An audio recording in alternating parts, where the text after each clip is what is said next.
little bit more forgiving as well with the judging. Now they're looking to quickly give you a foul, which I'm not a big fan of. Where before the judges will just let them punch it out. So that's a difference. Yeah, they'll let them go. Yeah.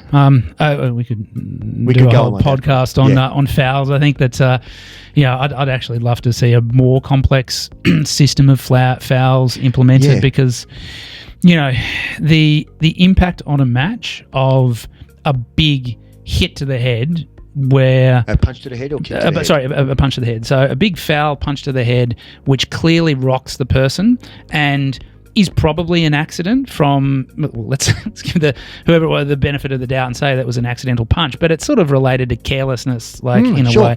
And then that person is really affected by it. And let's say that they were on a roll and they were winning and they get stopped and then the whole fight is stopped for 2 or 3 minutes. They're potentially concussed. And then at the end of that, Chuichi. All right? But then you're in this close situation. Where they're handicapped, aren't they? Yeah, and then you give a little bit of a push, or you accidentally, not accidentally, but you inadvertently kind of hook.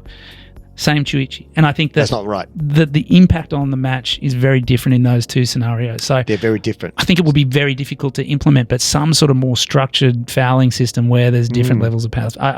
You're right. I think this sort of thing would be extremely difficult to change. It's a rule book that's been there forever, but.